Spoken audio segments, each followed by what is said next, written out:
Good morning, children. How are you all, children? Children, today I'll explain you the first poem of your honeydew book, The Ant and the Cricket.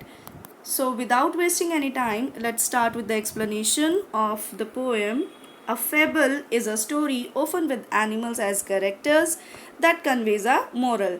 तो ये एक poem ना होगा, एक fable है जो इसको फेबल क्यों कहा जाता है, क्योंकि ये having the rhyming scheme, it is having the rhyming scheme, but it's a short story which conveys a moral, जो हमें एक शिक्षा देती है, जिसमें जो एनिमल्स हैं या इंसेक्ट हैं उन्हें हम एज अ कैरेक्टर हम उन्हें पर्सोनिफाई करते हैं, उनको ह्यूमन बीइंग की तरह उन्हें ट्रीट करते हैं, और हम ये सोचते हैं कि जो उनके साथ घट रहा है वो एज अ ह्यूमन हमारे साथ भी घटता है या घटता रहता है, और जिसे हम नेग्लेक्ट करते रहते हैं. This poem about an ant and a cricket contains an idea of far-reaching significance, which is as true of a four-legged cricket as of a two-legged one. उसने कहा कि ये कोई ऐसी स्टोरी नहीं है कि सिंपल हम ये कह दें कि एक एंट और एक क्रिकेट पे बेस्ड है.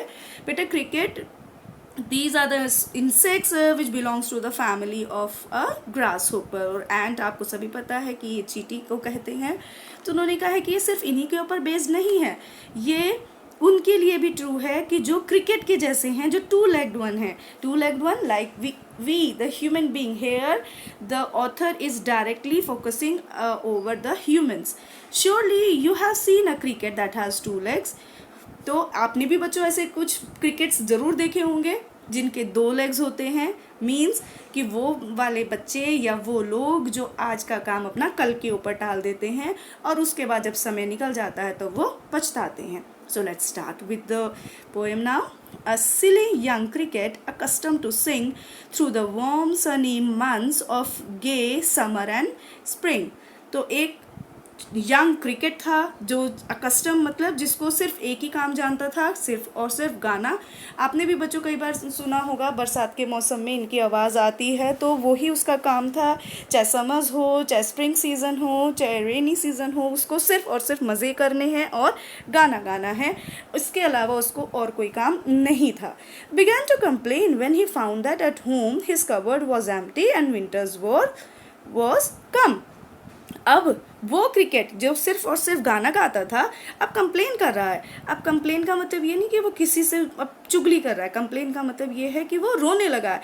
वो ये कह रहा है कि अरे ये क्या हुआ. जब वो अपने घर पहुंचा देखा उसका कबर्ड बिल्कुल खाली है और विंटर्स आ चुकी हैं. अब जब विंटर्स आ चुकी हैं तो बेटे वो जो ये फेबल लिखी गई है ये इंग्लिश फेबल है. तो मेनली बेसिकली ऐसे रीजन के बारे में इन्होंने बताया है जहाँ पर विंटर्स में स्नोफॉल होता है. तो उन्होंने कहा not a crumb to be found on a snow covered ground, not a flower could he see, not a leaf on a tree. अब जब उसने अपना कबर्ड खोला तो कबर्ड में देखा कुछ भी उसके पास कबर्ड में नहीं रखा हुआ था. एक छोटा सा क्रम भी नहीं था, ब्रेड का कोई छोटा सा पीस भी नहीं था. फिर जब वो बाहर निकला उसने देखा कि फ्लावर्स भी नहीं है, लीफ भी नहीं है ट्रीज पर, क्योंकि सब जगह स्नो ही स्नो है. Everything was covered with snow only. तो अब वो सोचने लगा oh what will become says the cricket of me. अरे ये मुझे क्या हो गया है, मैं तो ऐसा कभी नहीं था, मैं तो सब कुछ अपने पास सामान रखता था. दो ही नेवर डिड दैट, लेकिन फिर भी उसको लग रहा है अरे देखो ये क्या कर दिया मैंने, अब मेरे पास तो कुछ भी सामान नहीं है, अब मैं क्या करूँ. At last by starvation and famine made bold, all dripping with wet and all trembling with cold. अब ठंड से ठिठुर रहा है बहुत ज़्यादा और उसके ऊपर पूरा बारिश पड़ रही है, ठंडी ठंडी हवाएं चल रही हैं. अब वो उसको इतनी परेशानी हो रही है, दूसरा भूख भी लग रही है. अब भूख में अब हेयर बेटे they have use the word famine. Famine basically मतलब होता है अकाल. अब यहाँ पे इन्होंने कहा है कि ये हालत होगी है क्योंकि अकाल जैसा उसकी सिचुएशन है, ना तो उसके पास कुछ खाने के लिए और भूख भी बहुत ज़्यादा लग रही है. मतलब पूरा बेचारा गरीब हो गया, दरिद्र हो गया है. अब वो क्या करे, लेकिन ऐसी स्थिति में भी वो बोल्ड हुआ. उसने कहा कि अरे चलो मैं उनके पास जाता हूँ. किसके पास. Away he set off to a miserly ant. Miserly वैसे माइजरली वर्ड का मीन्स होता है कंजूस, लेकिन एंट्स के लिए यहाँ पे यूज़ हुआ है, तो मतलब वो छोटे छोटे प्राणी जिनसे कभी कोई कोई मांगने की सोच भी नहीं सकता, वो इतने ज़्यादा छोटे होते हैं, उनसे कोई क्या मांगेगा। अब क्रिकेट इतनी बुरी स्थिति में था कि उसने एंट तक से हेल्प मांगने की सोच ली। To see if, to keep him alive, he would grant him shelter from rain and a mouthful of grain. He wished only to borrow, he'd repay it tomorrow. If not, he must die of starvation and sorrow. अब वो कहने लगा कि अगर मैं चलो जाता हूँ उसके पास, क्या पता वो इस बारिश से बचने के लिए मुझे शेल्टर दे दे, क्या पता थोड़ा सा तो उसके पास ऐसा ग्रेन दे दे, थोड़ा भी ग्रेन मुझे दे दे जिसमें मेरा थोड़ा सा मुझे खाने पीने का सामान मिल जाए, ये बस। लेकिन जो भी मैं चीज़ ले रहा हूँ सिर्फ बोरो कर रहा हूँ, मैं कुछ भी ऐसी चीज़ नहीं है कि जो मैं उसको वापस नहीं करूँगा। लेकिन अगर ऐसा नहीं हुआ, ऐसा उसने मुझे कुछ भी नहीं दिया, तो बस फिर तो मैं इस दुख से, इस भूख से मर ही जाऊँगा। तो अब यहाँ पर क्रिकेट तो सोच रहे हैं एंट के बारे में। अब वो जाते हैं एंट के पास, एंट से रिक्वेस्ट करते हैं अब कि एंट मुझे कुछ भी खाने पीने के दीजिए। अब उन्होंने एंट से बात करी। अब यहाँ देखते हैं कि उनके कहने पर एंट ने कैसे रिएक्ट किया। Says the ant to the cricket, I am your servant and friend. अब कितनी बड़ी बात कही है बच्चों यहाँ पर एंट ने। उसने कहा देखिए क्रिकेट, मैं तुम्हारा सर्वेंट भी हूँ और मैं तुम्हारा फ्रेंड भी हूँ। Means if you need any help, I can help you as a friend. Also, if you want me to be your servant, then again I will do work for you as a servant. मैं तुम्हारे लिए servant की तरह काम भी करूँगा। लेकिन हाँ, एक बहुत बड़ी बात यहाँ पे फिर से एंट ने कही, but we ants never borrow, we ants never lend.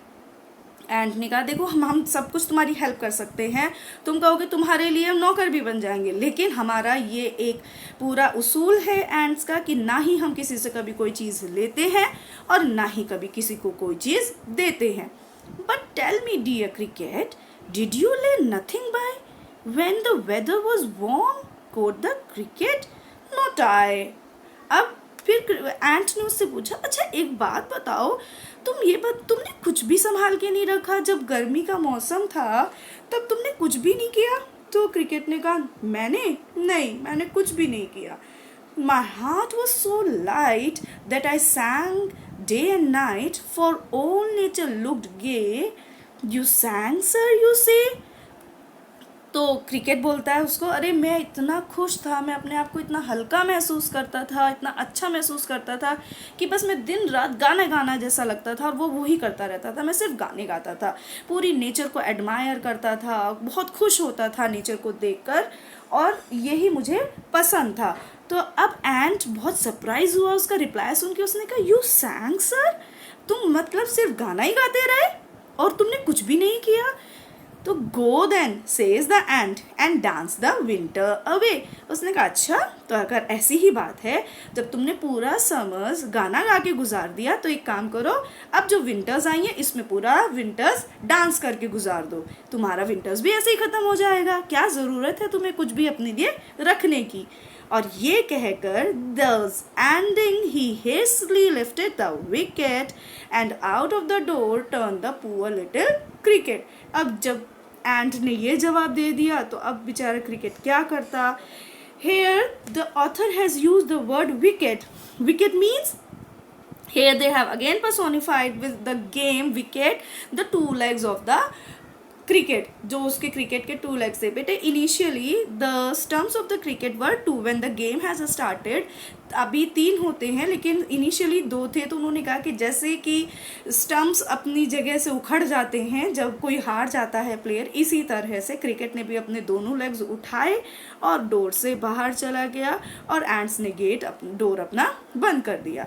Fox called this a fable. I'll warrant it true. Some crickets have 4 legs and some have two. यहाँ पर ऑथर ये कह रहे हैं कि ये मैं अपनी गारंटी देता हूँ, I will warrant it true, ये मैं अपनी गारंटी देता हूँ कि हाँ बिल्कुल ऐसा होता है, ये इसी तरह की जो ये फेबल है बिल्कुल ट्रुथ है। बहुत सारे लोग ऐसे होते हैं कि जैसे यहाँ पे कहा गया है some crickets have 4 legs and some have 2, मतलब बहुत से लोग ऐसे होते हैं जो ये सोचते हैं कि आज का काम हम कल कर लेंगे, कल का काम हम परसों कर लेंगे, और ऐसे करते करते अपना टाइम खराब करते हैं, और जब उनको ज़रूरत होती है किसी चीज़ की तब वो पछताते हैं। तो बच्चों ऐसा तो नहीं है कि आप लोग भी ये सोचते हो कि अरे अभी नहीं पढ़ना है, कल पढ़ेंगे, या कल नहीं पढ़ना है परसों पढ़ेंगे, अभी तो बहुत टाइम बाकी है, अभी तो बहुत टाइम बाकी है, और इस वजह से आप अपना टाइम वेस्ट करें और जैसे ही एग्ज़ाम टाइम आए तब आप परेशान हो जाएं कि इकट्ठा इतना सारा कोर्स कैसे लर्न करेंगे। तो इट्स बेटर फॉर ऑल कि जो अपना आज का काम है उसे आज ही करके चलें, और जो हमारे आगे फ्यूचर में हमें हेल्प करेगा। तो I think with this children you must have understood the poem. How do you like it? Please answer me in the comment box. Now thank you, take care of your self.